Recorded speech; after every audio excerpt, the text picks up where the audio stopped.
بسم اللہ الرحمن الرحیم۔ السلام علیکم۔ یمن کے حوثیوں کی جانب سے متحدہ عرب امارات کو ایک بار پھر بیلسٹک میزائل سے ٹارگٹ کرنے کی کوشش کی گئی، تاہم یو اے ای نے اس بیلسٹک میزائل کو فضا میں ہی ناکارہ بنا دیا ہے۔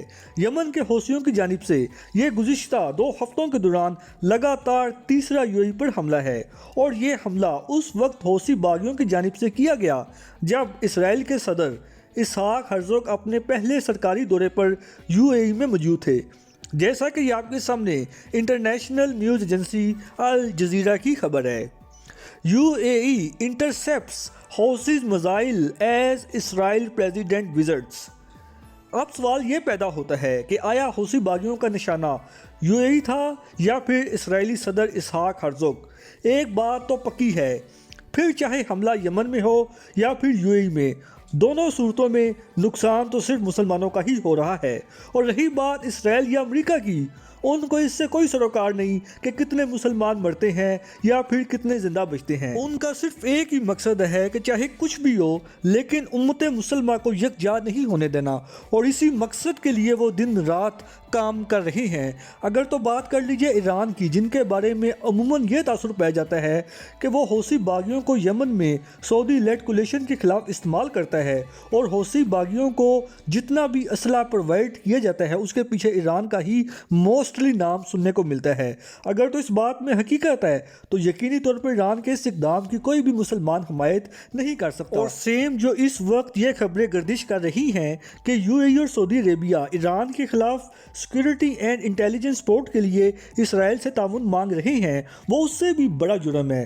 اور اگر بات کیجئے پاکستان کی، تو یقینی طور پہ وہ نہ اپنے تعلقات متحدہ عرب امارات سے خراب کرنا چاہے گا اور نہ ہی ایران سے، کیونکہ دونوں اس کے اسلامی برادر ملک ہیں۔ رہی بات یمن وار کی، اس میں بھی الحمدللہ پاکستان کا رول نیوٹرل ہے، مطلب اس کا کوئی بھی فیورٹ نہیں۔ پاکستان کو یہی پالیسی مستقبل میں بھی اپنانی چاہیے، کیونکہ اس وقت مڈل ایسٹ کے حالات بہت تیزی سے بدل رہے ہیں۔ اس بات کا سخت خطرہ موجود ہے کہ کہیں پھر سے پاکستان کو یمن وار میں گھسیٹنے کی کوشش نہ کر لی جائے۔ یہاں تک تو ٹھیک ہے کہ پاکستان پھر سے میڈیشن کا رول پلے کر سکتا ہے، جیسا کہ ماضی میں بھی کرتا ہوا آ رہا ہے، لیکن اسے کسی صورت کسی ملک کے خلاف پارٹی بننے کی ضرورت نہیں۔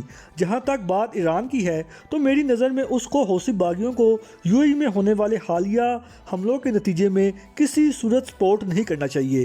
یہ اس کے اپنے مفاد میں ہے، کیونکہ آلریڈی امریکہ، اسرائیل سمیت پورا یورپ ایران کو چاروں طرف سے گھیرنے کے لیے مکمل تیار بیٹھا ہوا ہے۔ تو ایسی صورتحال میں ایران ان کا مقابلہ کرتا پھرے یا پھر اپنے ہمسائے ممالک کا، کیونکہ یہ وقت بڑے فیصلے کرنے کا ہے، نہ کہ آپس میں تقسیم ہونے کا۔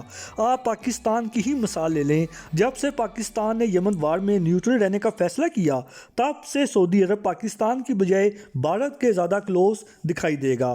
تو اس کا کیا مطلب ہے کہ ہم سعودی عرب کو چھوڑ دیں گے؟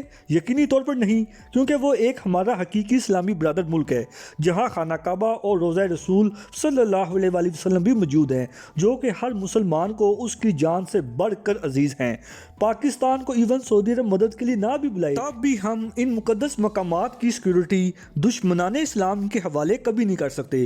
اور اگر خدا نخواستہ کسی نے ان مقدس مقامات کی طرف میلی آنکھ سے دیکھنے کی جرت کی تو ڈیفینیٹلی پاکستان، ایران اور ترکی وہ مین کنٹریز ہوں گے جو ان مقدس مقامات کے دفاع کے لیے دشمن کے خلاف پوری قوت کے ساتھ کھڑے ہوں گے۔ تو اس پوری صورتحال میں یہی بہتر ہوگا کہ بجائے کسی بیرونی تھرڈ نان مسلم پارٹی کو شامل ہونا پڑے، اس سے پہلے خود ہی ایران اور یو اے ای اپنے معاملات کی درستگی کے لیے سنجیدگی سے غور کریں۔ ایون دونوں ممالک کے فورن منسٹرز اس معاملے کو حل کرنے کے لیے ایک دوسرے کے ساتھ ملاقات بھی کر سکتے ہیں، اور جو ایک دوسرے کے کنسرنز ہیں ان کو ڈپلومیٹیکلی پرامن طریقے سے حل کیا جا سکتا ہے، بشرطے کہ نیت صاف ہو۔